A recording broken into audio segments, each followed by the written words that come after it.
Assalamualaikum warahmatullahi wabarakatuh. Bismillahirrahmanirrahim. Alhamdulillahirabbil alamin. Wa bihi nasta'inu ala umuri dunya waddin. Asyhadu an la ilaha illallah wahdahu la syarika lah. Wa asyhadu anna sayyidana Muhammadan abduhu wa rasuluhu la nabiyya ba'dah. Allahumma shalli wa sallim ala sayyidina Muhammadin wa ala alihi wa ashabihi ajma'in. Subhanallah, alhamdulillah, wa la ilaha illallah, Allahu akbar, wa la hawla wa la quwwata illa billahil aliyyil azim. Adada kulli harfin kutiba wa yutab abal abidin wal dahirin. Nawaitu ta'alluma wa ta'lima wal ifadah wal istifadah wal naf'u wal intifa' wa dhikr wa tadhkir wal hasa ala tamassuk bi kalimillah wa rasulih wad dalalah ila al huda wa ila al khair ibda wa jumudu wa marduhi ya arhamar rahimin. Qala musannif Imam Abi Hamid Muhammad bin Muhammad Al-Ghazali At-Tusi rahimahullahu ta'ala wa nafa'ana bihi wa bi'ulumihi fid darin amin.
Bismillahirrahmanirrahim. Qala alaihi salatu wassalam, telah bersabda Nabi kita Muhammad alaihi salatu wassalam, baginya segala salawat dan segala salam.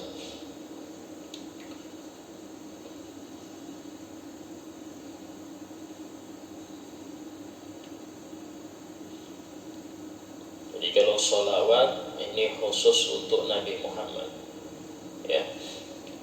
Apakah boleh untuk Nabi yang lain? Boleh, jika dibarengkan dengan Nabi Muhammad. Contoh, dalam qasidah itu setelah menyebutkan nama nabi-nabi, ya, sampai Toha, Nabi Muhammad itu Toha, baru alaihimus salatu wassalamu, boleh. Bagi mereka lah sholawat serta salam.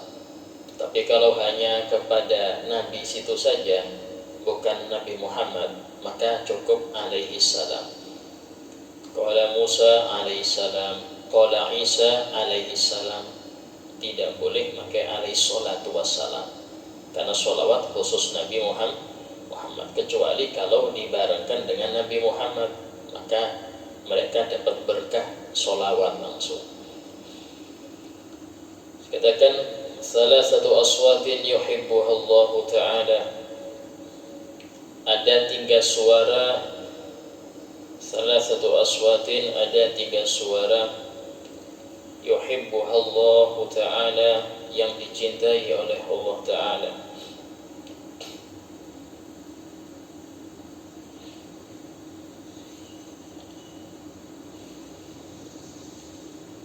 Ada 3 suara yang dicintai oleh Allah Ta'ala. Yang pertama, sautud dik, suara ayam. Ya.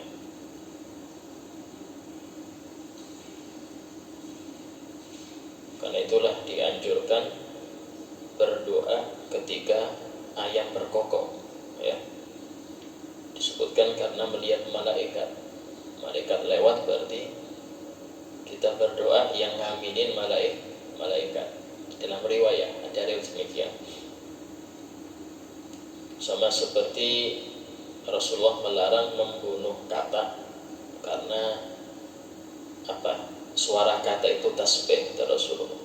Janganlah taqtulud difda, jangan bunuh katak, kata Nabi. Sehingga bunuh katak haram hukumnya. Hukumnya haram, ya. Walaupun itu juga haram dikonsumsi. Sautud dik, suara ayam. Itulah biasanya ayam ini sering di waktu sahur dia berkokok. Yang kedua, wa sautul ladzi yaqra'ul Qur'an, dan suaranya orang yang membaca Al-Qur'an. Dan suaranya orang yang membaca Al-Qur'an.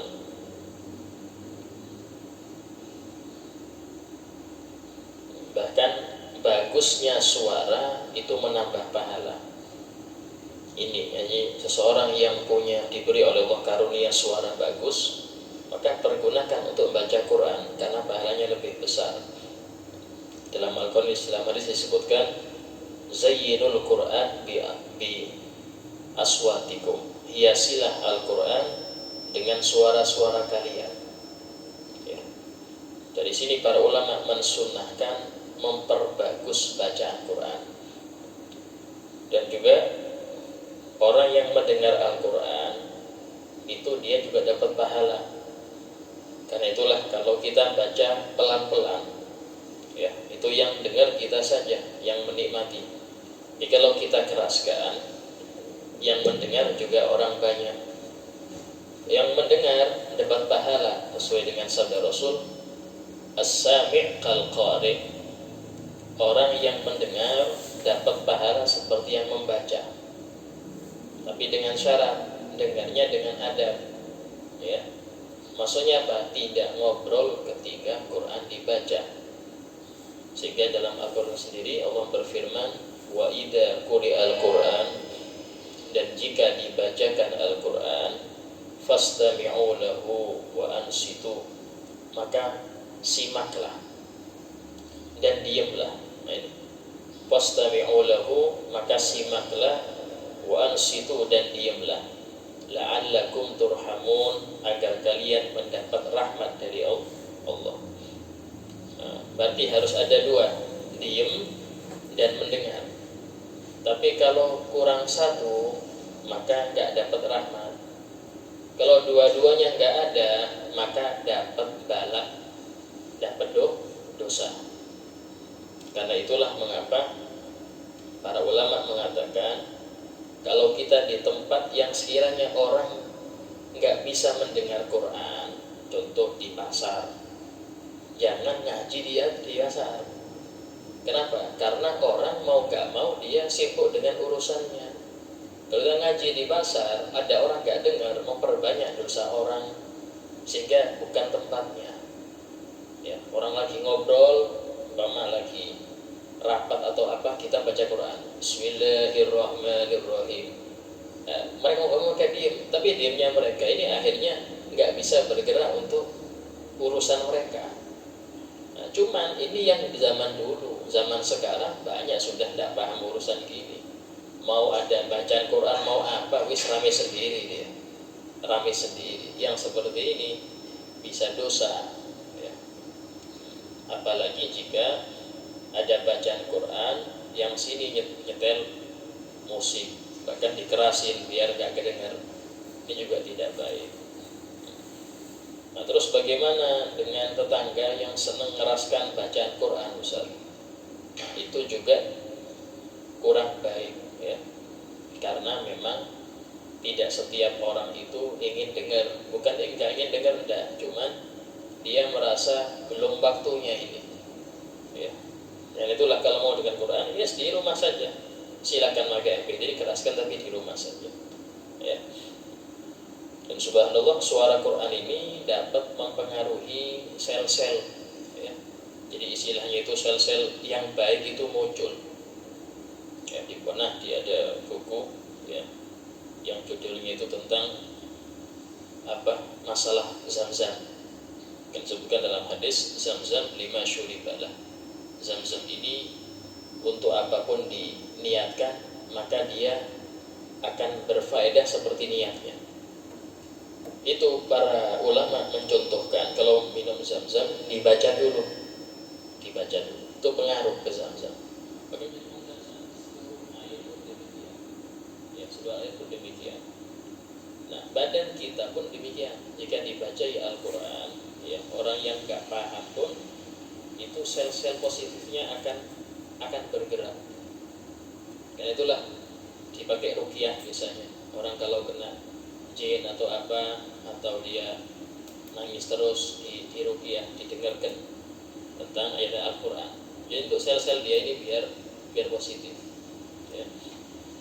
Nah, bahkan bayi yang di kandungan itu kalau sering dibaca Al-Quran, maka dia akan sedikit banyak terkena cahaya Quran, sehingga tidak sulit untuk mendidiknya ketika dia sudah besar. Tidak sulit. Kenapa?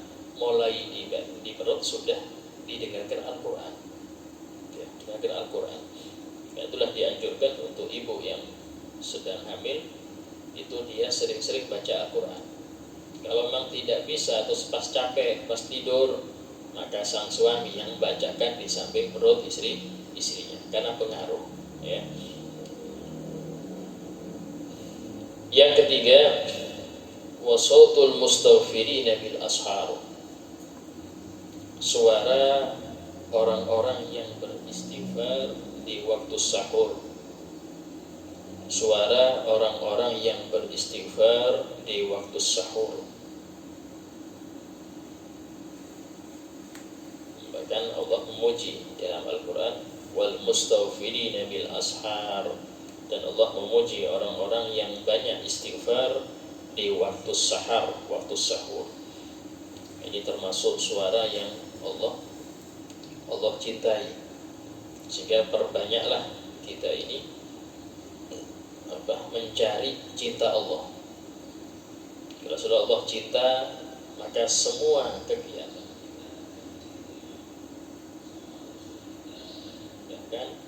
dan segala dosa kita akan diampuni.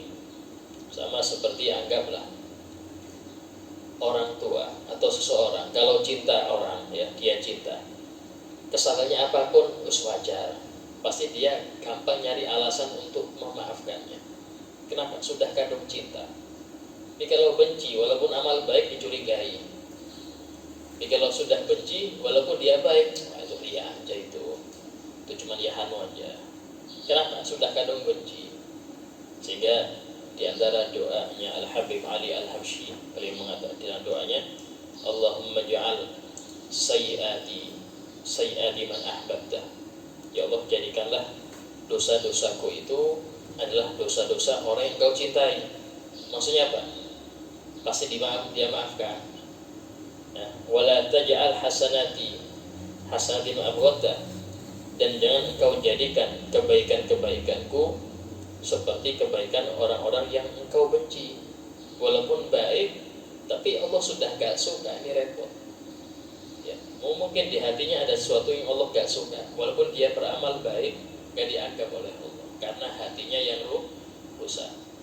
Kalau hati rusak, otomatis amaliyah badan itu gak baik, walaupun dohirnya baik. Kok bisa Ustaz? Ya, karena hatinya sudah rusak. Contoh, dia kalau beramal pasti ada maksud, pasti pengen dipuji, pasti gini, sehingga tidak murni karena Allah, karena hatinya sudah gak nggak baik. Tapi kalau orang yang hatinya baik, tidak keluar daripada ucapan atau perbuatannya kecuali pasti soleha, pasti amal yang soleh. Sehingga penting untuk minta ampun kepada Allah sebanyak-banyaknya, khususnya di waktu sahur.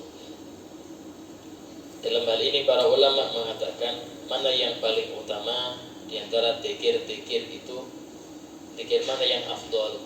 Apakah istighfar, apakah baca Quran, apakah bertasbih, apakah baca alhamdulillah? Mana yang paling afdol? Para ulama mengatakan masing-masing memiliki waktu-waktunya. Ya. Bagi yang banyak dosa, maka perbanyak istighfar. Jika dia masih belum bisa meninggalkan maksiat, ya pasti belajar dulu. Dia harus tahu dulu apa saja maksiat itu, sehingga dia bisa paham, oh saya hari ini maksiat ini. Banyak-banyak istighfar.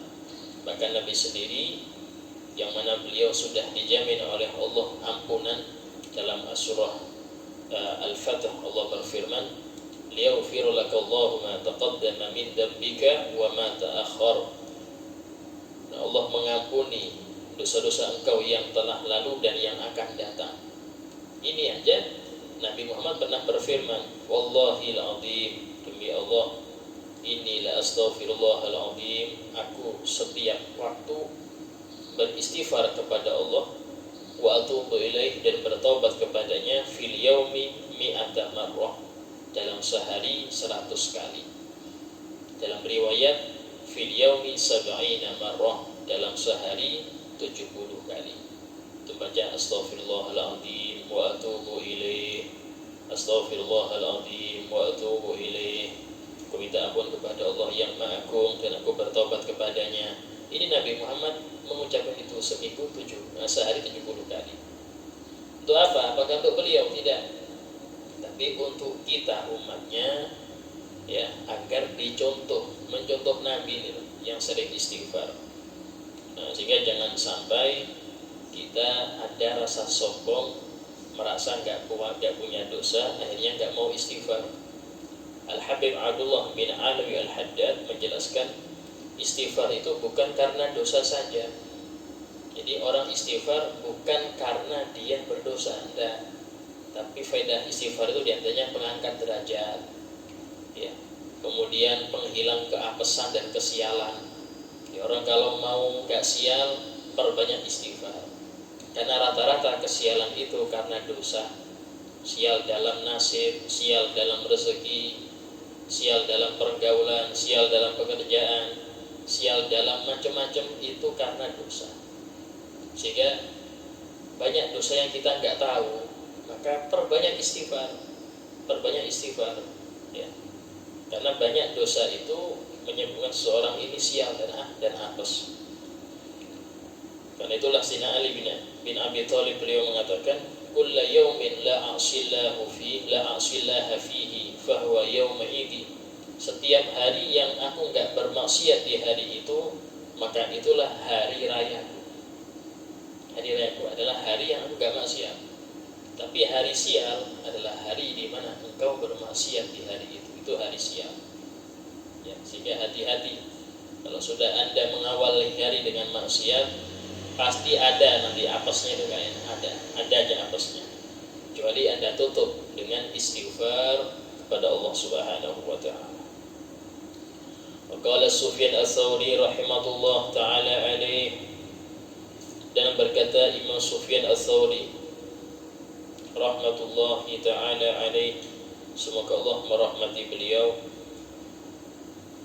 Sufyan Ats-Tsauri ini seorang tabi'in, termasuk pembesar tabi'in, ya. Sezaman dengan Imam Hasan Basri, sezaman dengan Imam Sufyan bin Uyainah dan yang lain sebagainya. Dan beliau termasuk mujtahid mutlak, ya. Hanya saja banyak dari fatwa beliau tidak dibukukan oleh murid-muridnya, sehingga tidak menjadi madhab. Karena beliau ahli fiqih, beliau juga ahli fiqih. fikih. Cuman tidak dibukukan oleh murid-muridnya pendapat beliau dalam urusan fikih. Akhirnya hilang sendiri, terhilang dengan sendirinya. Itu beliau mengatakan, Innallaha tabaraka wa ta'ala, sesungguhnya Allah yang maha agung wa ta'ala dan maha tinggi, khalaqa rihan, menciptakan suatu angin. Ini angin khusus. Sesungguhnya Allah Ta'ala menciptakan suatu angin, tahubbu bil ashar, yang berhembus di waktu sahur. Tahubbu, yang berhembus, bil ashar, di waktu sahur. Untuk apa? Tahmilul azkar, membawa dzikir-dzikir, wal istighfar, dan istighfar itu permintaan ampunan hamba kepada Allah, ya, istighfar. Ilal malikil jabbar, kepada Allah al-malikil jabbar, yang maha raja, al-jabbar, yang maha kuat.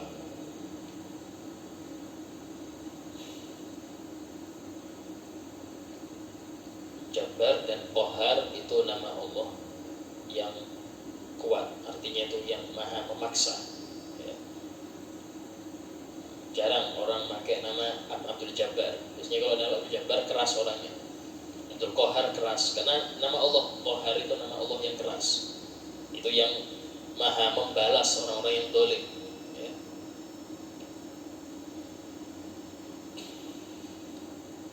Itu lagi dalam isi kaus itu, wabil qahri ya qahar khud man tahayyala, dan dengan paksaan engkau wahai Qahar, ambillah orang-orang yang tahayyala, yang mereka menipu muslihat atau muslimin. Ambillah, maksudnya apa? Matikan atau siksa atau apa, ya.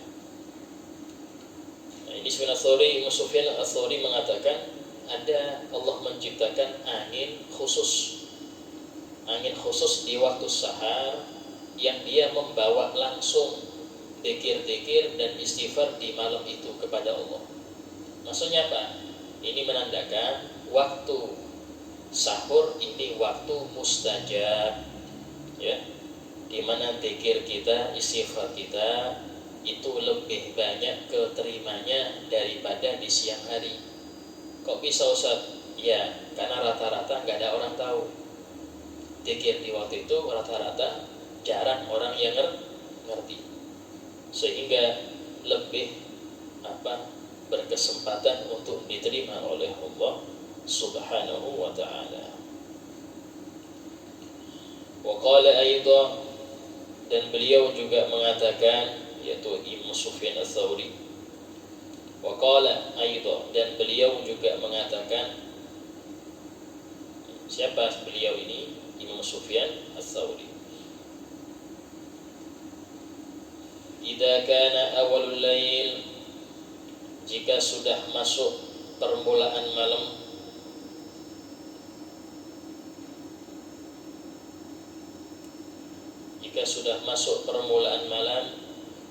yunadi munadin min tahtil arsy, akan berseru munadin, seorang malaikat dari bawah arsy. Akan berseru seorang malaikat dari bawah arsy. Ala ketahuilah,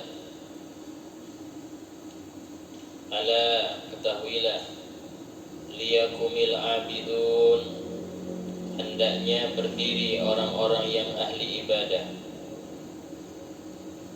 Ala ketahuilah, liyakumil abidun, hendaknya berdiri orang-orang yang ahli ibadah. Fayaqumun, maka dengan panggilan itu, ya, yaqumun, mereka berdiri, mereka bangun. Wa yusallun, dan melaksanakan sholat.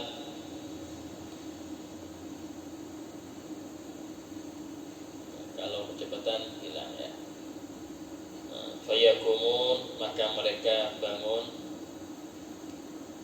wa yusallun, dan melaksanakan sholat, Masya Allah, sebanyak yang Allah kehendaki.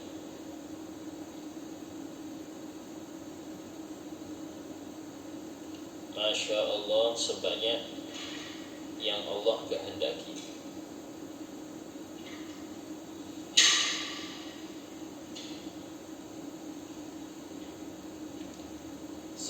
Kemudian summa ini berarti agak lama, antara waktu yang tadi agak lama.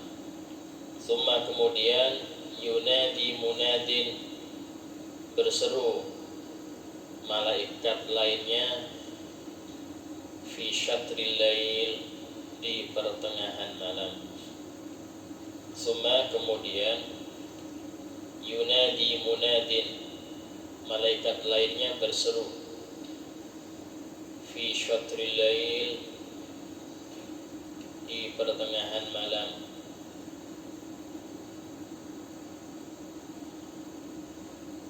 Ala tahwila liyaqumil qanitun, hendaknya bangun orang-orang yang taat. Al-qanitun, orang-orang yang taat.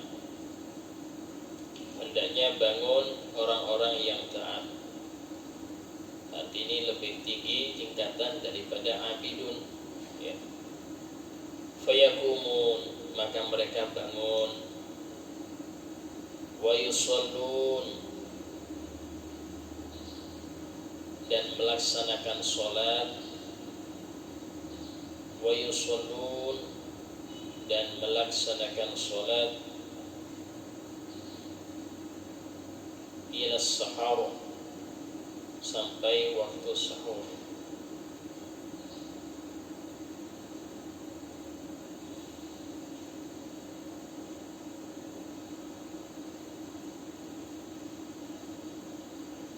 Ya, berarti mulai jam 12 dan jam 1, ya, itu ada panggilan.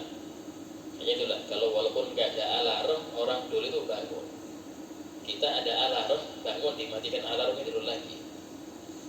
Ya, mereka nggak ada alarm, bangun. Kenapa? Sudah niat dari awal. Niat memang. Ada di antara amalan guru-guru kita itu kalau mau bangun di waktu yang kita menentukan, ya, itu tawassul dengan Nabi. Ada malaikat namanya Kaukas. Ini malaikat khusus bangunin malam hari. Mungkin ini yang namanya yang malaikat yang di bawah arsy ini, Kaukas. Nah, tempatnya, ya Kaukas, wahai Kaukas, aikidni, bangunkan saya, fisaati, pada jam, sebutkan jam berapa. Subhanallah, saya coba berkali-kali pasti tepat. Cuma tergantung Anda. Kalau ngantuk lagi, ya sudah, nggak dimungkin lagi. Yang penting waktu itu bangun, pasti bangun. Mau jam 2 kan, setengah 3 kan. Ya, bahkan dicoba untuk nonton champion bisa. Walaupun mau bukan malam champion, bisa bangun. Tapi ya tadi, ya, kalau Anda tidur lagi, ya sampai subuh. Ya Kaukas, namanya Kaukas. Ya Kaukas, aikidni, artinya bangunkan saya. Fisa'ah, pada jam, sebutkan jam. Salisah 3, Robiah 4. Kalau bahasa Indonesia, Ustaz, ini repotnya ijazahnya bahasa Arab. Jadi saya tidak bisa masih Indonesia. Ijazahnya bahasa Arab. Ya Kaukas, hai Kaukas, ini nama malaikat yang bangunin, itu yang berseru. Yang di bawah arsy ini Kaukas namanya. Nah, kemudian fa'idha kana sahar, dan jika sudah masuk waktu sahur,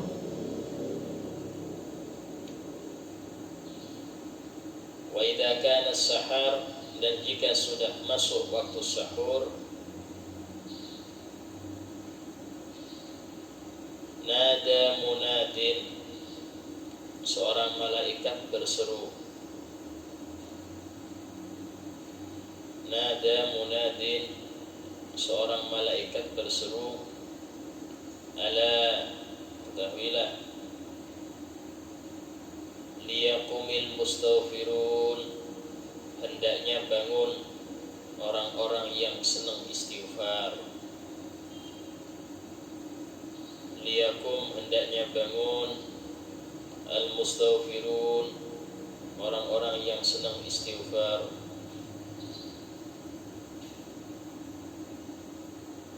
Jadi di antara qiyamul lail paling minim ya, paling minim qiyamul lail itu Anda bangun, duduk, astagfirullah 11 kali, tidur lagi. Itu sudah masuk qiyamul lail.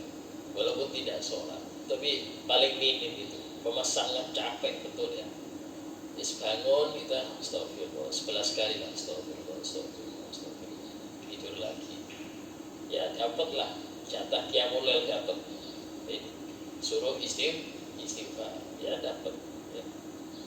Nah, cuman jangan keseringan. Ya. Masa 2 rakaat aja sulit. 2 rakaat. Kalau minimal sholat 2 rakaat tidur lagi tidak apa-apa.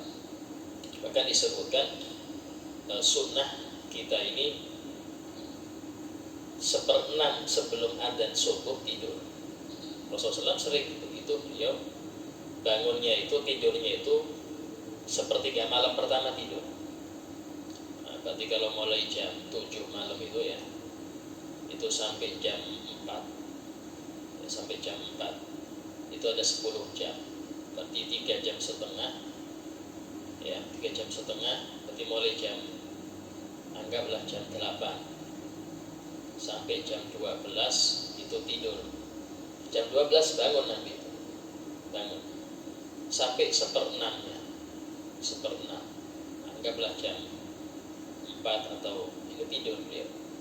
Dan itu sunnah beliau sering gitu. Nanti Bilal bangunin, ketika mau subuh bangunin Bilal, ya Rasulullah mau subuh, beliau bangun. Nah, itu dalam sering demikian ya. Tapi tadi mulai jam 12 sholat terus ya, sholat terus sampai jam 4 ya, sehingga wajar Nabi itu sampai kakinya mau bengkak, kakinya itu bengkak. Kenapa? Sering berdiri. Dan kalau pernah suatu kali sahabat Abdullah bin Mas'ud ikut Nabi sholat ya, ikut bermakmum, habis Al-Fatihah baca Al-Baqarah sampai hatam, ini kaki sudah gemeter ini, Nabi tetap tegak. Dikira ini mau rokok mungkin, enggak, Nabi lanjut Ali Imran 200 ayat. Akhirnya kata sahabat, aku ingin membatalkan sholat aja, enggak kuat itu, sudah gemeter kaki ya. Kita pernah gemeter kaki, yang ada kena nyamuk ya, beliau kayak gitu. Sehingga sampai Siti Aisyah itu pernah suatu kali Nabi itu waktu di malam giliranku, beliau tidur satu selimut dengan aku, hanya bilang kepada Aisyah, "Hai Aisyah, izinkan aku untuk dengan Allah Ta'ala." Terus Aisyah, "Aku aslinya pengen ya Rasulullah, tapi pengen lama dengan engkau, tapi engkau kelan dengan Tuhanmu, ya sudah aku izinkan." Langsung beliau sholat sampai mau subuh. Sampai Siti Aisyah ini, "Ya Rasulullah, engkau kan sudah diampuni dosanya." Istilahnya, wis gak usah capek-capek, sudah diampuni dosa itu. Nah, kata Rasulullah, "Ya Aisyah, afala akunu abdan syakura." Apakah aku tidak mau menjadi hamba yang pandai bersyukur? Tambah dikasih sama Allah, tambah semangat ibadah. Tambah, yo ya Nabi Muhammad, engkau ini gratis, surga langsung, tambah semangat. Nah, kita kan enggak kasih gitu, enggak sholat. Masya Allah. Nah, ini diantara orang-orang yang bersyukur itu, ketika diberi kelonggaran mereka tambah semangat, bukan tambah kendor. Kenapa? Karena mereka tahu mungkin ini cobaan, diuji. Ayo longgar apa tetap ini, sehingga mereka nggak berani longgar, tambah kencang sholat. Faida tola al fajru, dan jika sudah terbit fajar shadiq, sudah adzan subuh ya. Faida tola al fajru, dan jika sudah terbit fajar shadiq, Nada munadin, seorang malaikat berseru. Nada munadin, seorang malaikat berseru. Ala, ketahuilah, liyakumil ghafilun, hendaknya bangun orang-orang yang lalai. Sudah dan subuh masih tidur. Hendaknya bangun orang-orang yang lalai. Kata malaikat. Bahkan disebutkan orang kalau dia ini sampai adzan subuh belum bangun, itu dikencingi setan telinganya sehingga enggak bangun-bangun. Ya. Fayakumun, maka mereka bangun dengan panggilan itu, mereka bangun min furushihim, dari kasur mereka, kal mauta, seperti mayit-mayit, nusyiru, yang dibangkitkan min kuburihim, dari kuburnya, seperti mayit-mayit yang dibangkitkan dari kuburnya. Ya.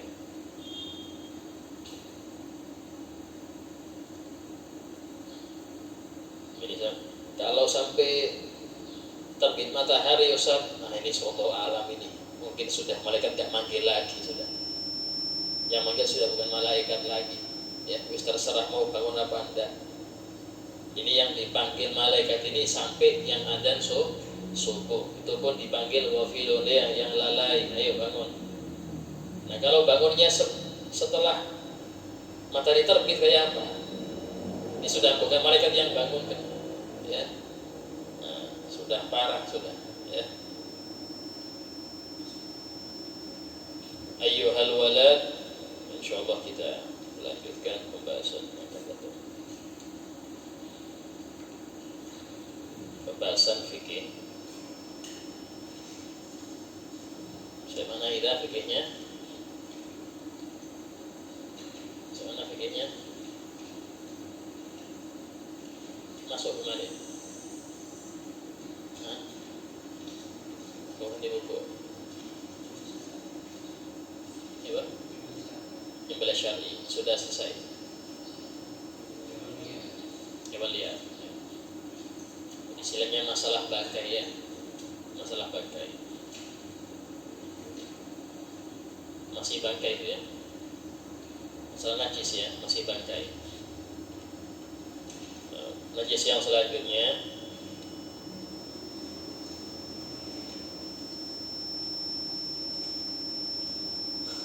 suaranya.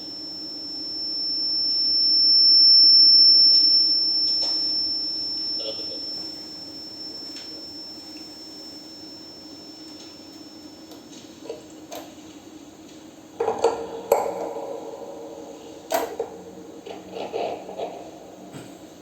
Yang keempat,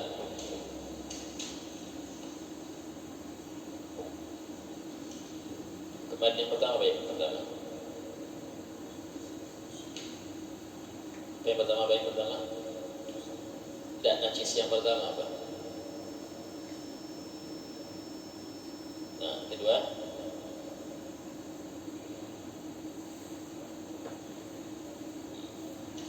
itu yang bangkai. Yang keenam,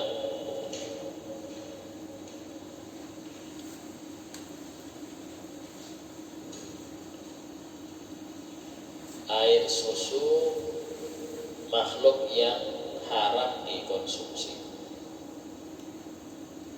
Air susu makhluk yang haram dikonsumsi.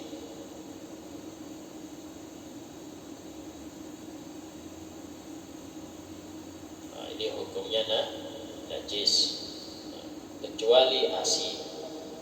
Ya, ASI gak najis. Ya, suci. Kalau ASI, walaupun manusia nggak bisa dimakan, tapi dia suci.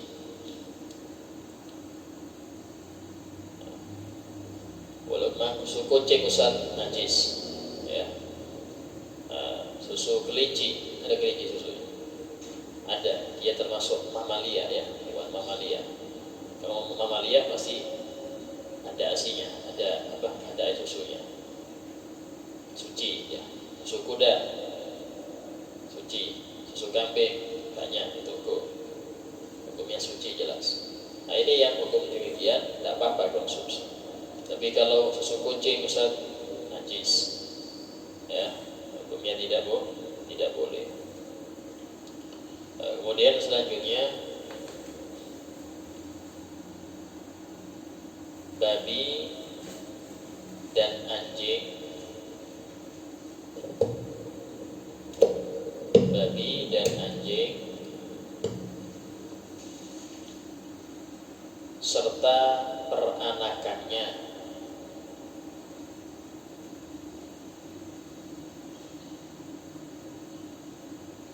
baik dengan sesama serta peranakannya baik dengan sesama ataupun dengan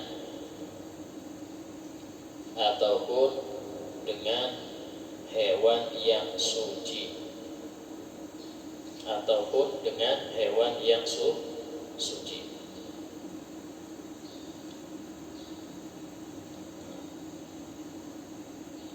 Jadi babi dan anjing itu seluruh anggota badannya najis. Mau waktu hidup apalagi sudah mati. Hidup saja itu sudah najis dia. Karena itulah kulitnya babi dan anjing tidak bisa disucikan, walaupun disamak gak bisa. Kenapa Ustaz? Karena dia sudah najis sebelum mati. Beda dengan yang najisnya karena mati. Hukumnya boleh disamak. Kayak ular suci, hidup.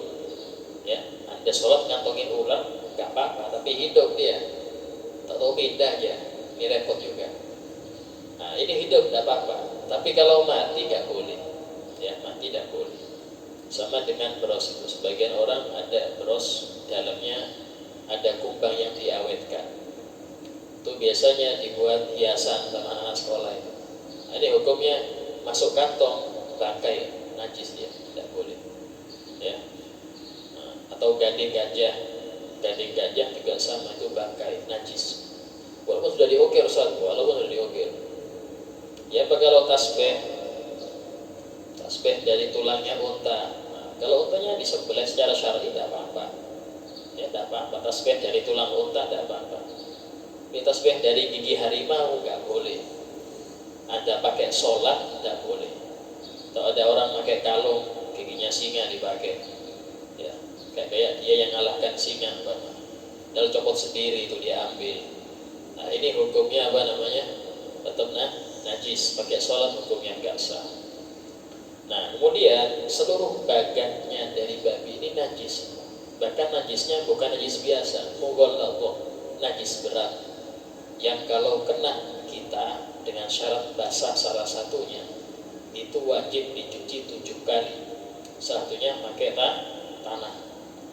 Tapi dengan syarat harus basah, ya.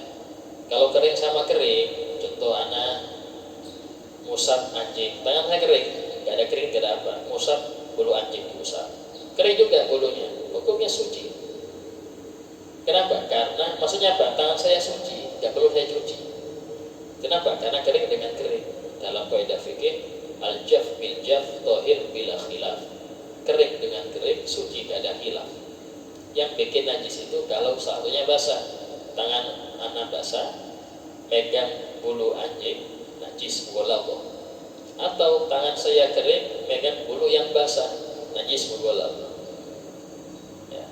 Kecuali kalau sama-sama basah cuman di dalam air 2 kula.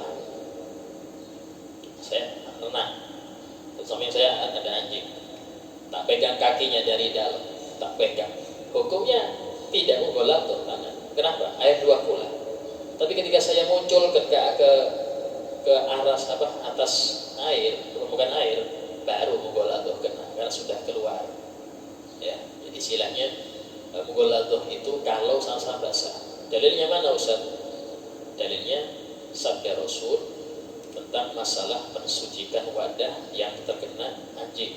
Itu Nabi gak langsung mengatakan disentuh anjing, dan tahuru inai ahadikum, cara mensucikan wadah kalian idza walagha fihal kalb, jika sudah dijilat oleh anjing. Berarti apa? Ada basah di situ, dijilat. Apa? An yaghsilau sab'an, dicuci 7 kali. Ihdahunna biturab, salah satunya pakai tanah ya, pakai tanah. Kok bisa pakai tanah? Dalam kitab Ibadul Ahkam, syarahnya Bulughul Maram, tulisan daripada Sayyid Alwi bin Abbas Al-Maliki, abahnya Sayyid Muhammad bin Alwi Al-Maliki. Itu beliau menyebutkan di dalam syarahnya itu, karena di dalam najis anjing dan babi ada bakteri yang gak bisa hilang dengan sabun, bahkan dengan dimasak gak mati dia. Cuman satu, apa? Dengan suatu unsur di tanah baru dia bisa mati. Ya subhanallah, bagaimana syariat ini ngatur sudah. Memang sama Rasul dijelaskan ke sahabat, ini tanah punya unsur yang bisa, tidak bisa. Wis cukup, sahabat itu ketika bilang, bisa bilang nurut tanpa alasan. Kenapa ya Nabi tidak pernah? Tidak pernah ya. Pernah suatu kali, satu aja. Waktu itu Rasulullah SAW melihat para sahabat yang punya kebun kurma itu mengawinkan, karena kurma ini termasuk buah yang gak bisa berbuah kecuali kalau dikawinkan. Kawinkannya buatan, bukan alami. Kalau alami kan cukup dengan kumbang atau dengan angin. Ini tidak. Jadi apa itu? Benang sari sama putih kah hasilnya? Ya, benang sari sama putih ya. Betul ya. Nah itu dikawinkan. Itu waktu itu seorang Nabi bilang, coba engkau kalian tinggalkan itu, berbuah aja. Tapi sahabat ini model apa? Kemiter. Saya jadi kemiter. Ya Rasulullah, kalau nggak dikawinkan, nggak berbuah ya Rasul. Maksudnya Nabi itu ini akan mujizatku, turuti aja. Tapi ya Rasulullah, kalau nggak dikawinkan, nggak akan berbuah. Macam Rasul, antum alam di duniaku, ya sudah, kalian lebih tahu urusan dunia kalian. Coba nurut nggak? Tanpa dikawinkan sudah berbuah. Nabi ingin ngasih mereka mukjizat. Sama seperti Nabi itu paling sering pahanya kambing, paha belakang, paling senang itu beliau. Itu dijamu oleh seorang sahabat, ya, dijamu. Nah, ini ada kambing utuh sampingnya Rasul. Rasul sambil duduk. Nah, beli aku paha, kasih paha, aku makan. Selesai paha, kita bagi, beri aku paha, dikasih lagi. Hanya tiap lagi Rasulullah, beli aku paha. Sahabat bilang, ya Rasulullah, kan pahanya cuma 2. Kata Rasul, coba engkau mengiyakan, nuruti aja, ada itu paha. Engkau ini, katanya komplain, mengkritik, kayaknya gak ada. Coba nuruti aja, nurut aja, muncul itu paha. Karena Rasul lebih paham, paha itu cuma 2, ngerti. Cuma Rasul ingin menunjukkan ini loh mujizat. Kayak pernah suatu kali ada seorang, kalau nggak salah, Ummu Sulaim. Nah beliau itu waktu Rasulullah diajak, ya Rasul bisa mampir ke rumah. Nah, Rasulullah ya mampir. Tanya Rasul, di mana tempat sholat? Maksudnya apa? Rasul ingin ngasih barokah tempat sholat. Oh sini ya Rasul. Rasul sholat. Habis sholat, nah, mana tempat gandum engkau? Tempat istilahnya tempat beras lah. Ini ya Rasul. Rasul dimasukkan tangannya situ. Yang beliau keluarkan mengatakan, ya Sulaim, jangan engkau ambil gandum, jangan engkau buka kita ngambil gandum, bis tutup aja. Tapi ambil seperlunya engkau, tapi tutup, jangan dibuka. Iya ya Rasul. Subhanallah, ini gandum awet sampai bertahun-tahun, gak habis-habis. Padahal diambilin terus, diambil kayak wadah kecil, diambilin terus, setiap hari diambil, tapi gak berkurang-kurang. Hanya Ummu Sulaim penasaran, ini kenapa kok gak berkurang-kurang? Dibuka, tetap aja kayak dulu, separuh aja. Subhanallah, kurang 2 hari 3 hari habis. Kenapa? Dibuka, dia penasaran. Coba diem aja sampai hari kiamat itu, hari kiamat gak habis. Nah berhubung penasaran, kok ini 6 tahun gak habis-habis, dibuka, dikira tambah banyak, segitu aja. Nah ini kira kalau sudah urusan wali atau apa, tidak usah pakai ini kita, ya nurut aja, jangan kayaknya secara akal gak cocok. Lu akal anda ini gak pas. Kalau sudah urusan sama wali nyuruh sesuatu, jangan pakai rasio lagi, selama gak nyari syariat ya. Gak usah pakai rasio. Ya, ya sudah. Ya, tapi sulit itu. Ya sulit. Ini sahabat aja sama Nabi sulit. Nah, cuman sahabat demikian. Mereka kalau sudah bilang A, Rasul bilang A, mereka nurut semua. Nah ini. Nah, jadi atau peranakannya. Ya, contoh anjing kawin dengan babi. Ya, peranakannya itu juga najis mughalladh. Ya. Atau dengan hewan yang suci. Contoh dikawinkan babi dengan kambing, tidak tahu jadinya apa itu. Ya. Kalaupun toh ada hasilnya tetap najis mughalladh.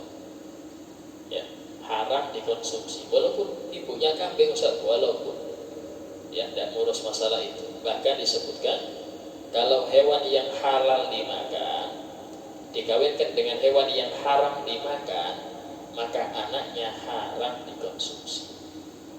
Contoh kuda dengan keledai, kan hampir mirip itu. Kuda dengan keledai hampir mirip, dikawinkan, punya anak, ya. Ini anaknya hukumnya haram, konsumsi haram. Kenapa? Karena keledai haram. Keledai haram, ya. Nah, ini di luar negeri banyak seperti itu, isinya cloning itu. Sisi cloning itu dilihat. Kalau campuran orang tua ini ada yang haram konsumsi, maka yang ini hukumnya juga haram, tidak bisa untuk dikonsumsi. Kemudian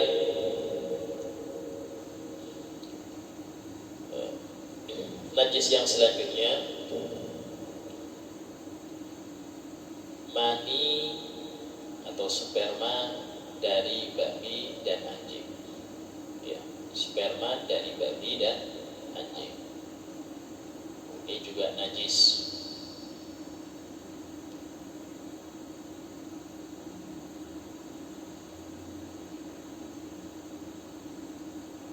Walaupun hukum sperma seluruh makhluk hidup suci, manusia kan milih hewan kan suci, karena itu cikal bakal makhluknya, kecuali maninya babi atau anjing itu najis. Karena itulah lahir kerucut langsung najis ini anjing babi. Kenapa? Karena dari mani yang najis, ya. Kalau manusia suci. Dan itulah seorang yang dia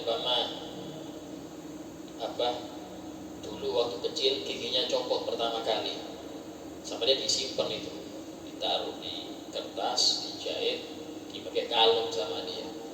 Nah, sholat pakai itu apakah sah? Sah, karena itu bukan bangkai. Ya, manusia bangkainya suci. Manusia itu bangkainya suci.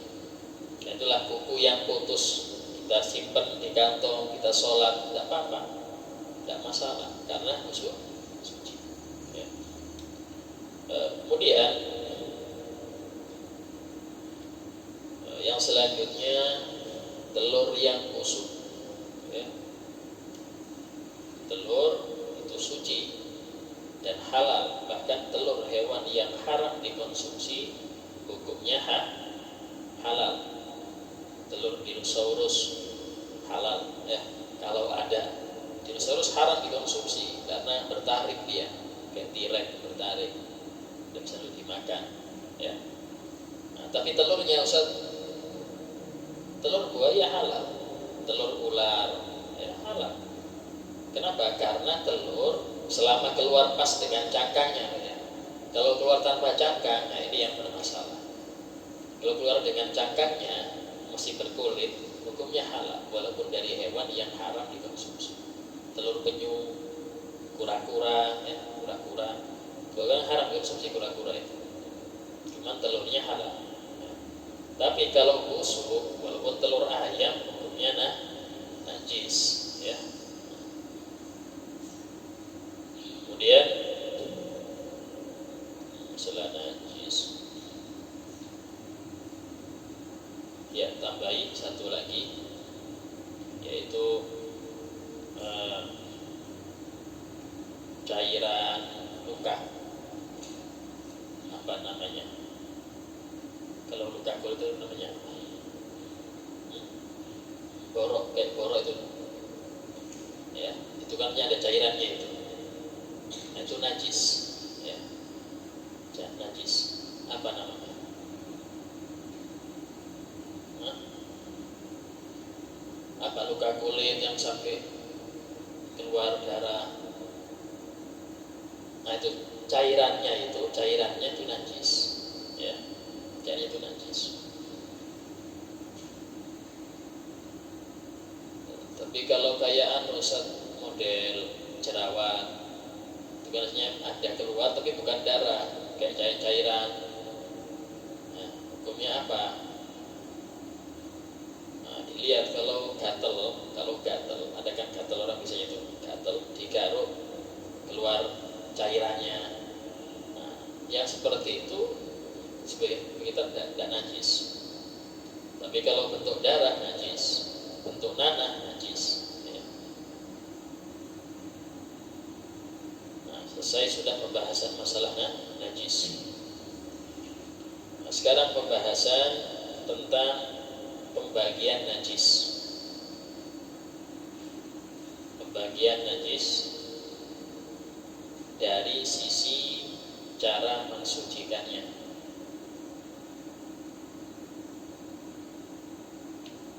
Pembagian najis dari sisi cara mensucikannya.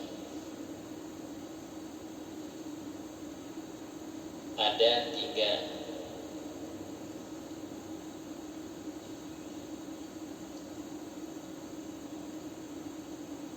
Yang pertama, najis mukhaffafah atau ringan.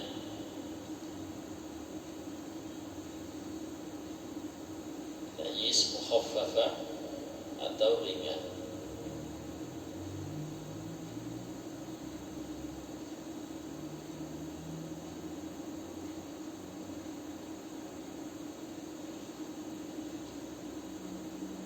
Yaitu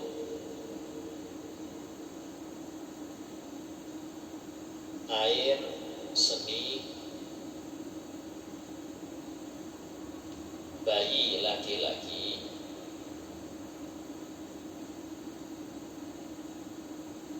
yang tidak makan kecuali ASI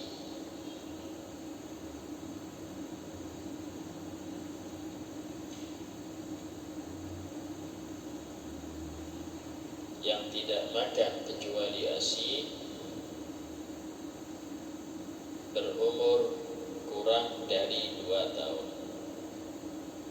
Berumur kurang dari 2 tahun.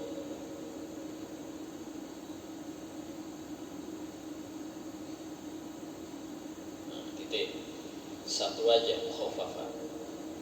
Pertama air seni. Ya, kalau tinjanya Ustaz, bukan ringan.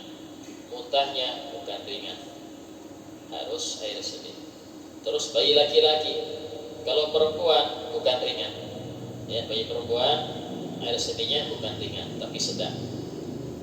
Ya, kemudian tidak makan kecuali ASI. Kalau sudah minum formula berarti bukan ringan lagi, ya. Atau dia sudah disuapin pisang sama nasi atau bubur, ya sama juga. Hukumnya bukan ringan lagi. Terus kurang dari 2 tahun. Kalau sudah 2 tahun umurnya ke atas sudah bukan ringan, tapi sedang. Cara mensucikannya itu cukup dipercikan air ke tempat yang najis sampai gak ada 3 hal ini: aroma, rasa, warna, gak ada. Itu juga gak usah disiram, gak perlu percikan aja. Itu sudah cukup. Ya, yang penting 3-tiganya gak ada. Ya. Nah, itu untuk najis mukhaffafah. Yang kedua, najis mughalladhah atau berat. Najis mughalladhah atau berat.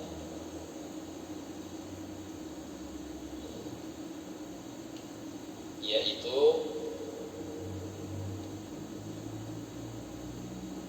najisnya babi atau anjing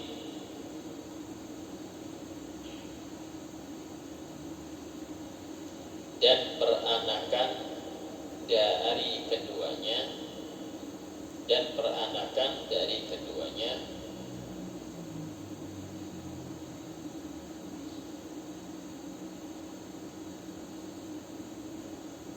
walaupun dengan hewan yang suci, walaupun dengan hewan yang suci.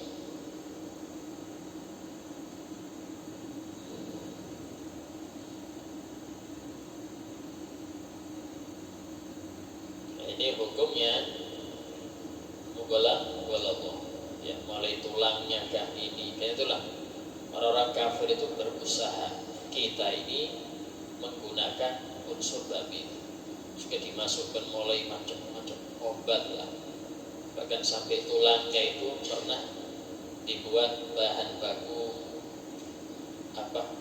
bata, ada bulunya dibuat untuk sikat gigi, ada itu. Kita ada pernah lihat video orang Jerman, dia menjelaskan pabriknya ini jadikan babi sebagai bahan bakunya, semua mulai dagingnya, ototnya, tulangnya, bulunya, semuanya diolah. Dan orang nggak tahu jadi ini, masya Allah. Saking nggak sukanya mereka ini kita dengan syariat. Kok bisa gitu Ustaz? Iya, karena kalau kita masuk ke tubuh kita sesuatu yang ada haramnya, mau nggak mau kita akan maksiat. Nah, sehingga itu tujuan mereka kayak apa? Haram masuk ke badan kita itu. Kalau kita nggak ngerti kita itu nggak, berarti apa? Nggak dosa, cuman pengaruh ada. Kita nggak dosa karena nggak tahu, tapi pengaruh ada. Apa itu? Gampang maksiat, males taat. Itu pengaruhnya kalau makan haram. Nah, sehingga harus hati-hati dalam hal tersebut. Siapa cara mensucikannya? Nah, ini bawahnya. Cara mensucikannya dengan dibasuh 7 kali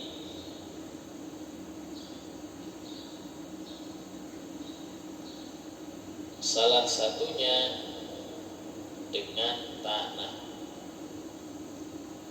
Maksudnya apa? Dicampur tanah.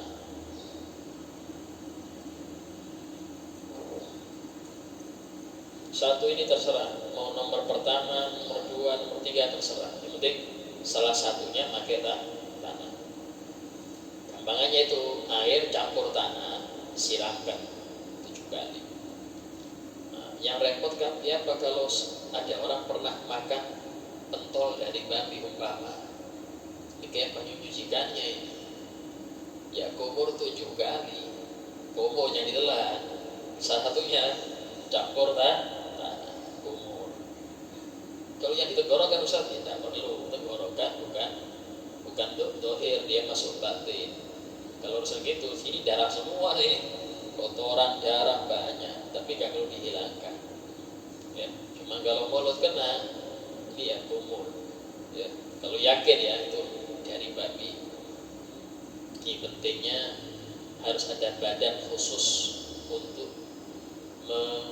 menilai ini halal apa haram. Kalau menurut Ustaz itu lebih bagus label haram, jangan label halal. Akhirnya yang nggak pakai label halal kita ragu. Padahal makanan di Indonesia yang bagi Muslim harusnya halal semua. Ketika pemerintah itu ngasih label haram ke yang haram, maka kita sudah hati-hati nggak beli itu lagi. Ya, gorengan nggak ada label halalnya, ada label halalnya gorengan. Pisang goreng ya, insya Allah kita lanjutkan pembahasan kitab kita Ahlul Walad yang akan datang. Fadillah bin Ashraf. Al-Fatihah. Surah Al-Fatihah. Bismillahirrahmanirrahim. Alhamdulillahirabbil alamin. Allahumma shalli wa sallim ala sayyidina Muhammadin wa ala alihi wa sahbihi ajma'in. Rabbana anfa'na bima 'allamtana, rabbi 'allimna alladhi yanfa'una, rabbi faqihna wa faqih ahlana qarabatina fi dinina, rabbi waffiqna fihum lima tartadi qalan fi'lan karama, warzuqna kulla halalan daima wa khilaf ya ulama nahda bil khair wa kulla syarr. Rabbana waslih lana kulla syu'un wa akhir bir ridha منك العيون وقض عنا ربنا كل العيون قبل أن تأتينا بشر المنون ربنا آتنا في الدنيا حسنة وفي الآخرة حسنة وقنا عذاب النار وصلى الله على سيدنا محمد وعلى آله وصحبه وسلم والحمد لله رب العالمين. Assalamualaikum warahmatullahi wabarakatuh.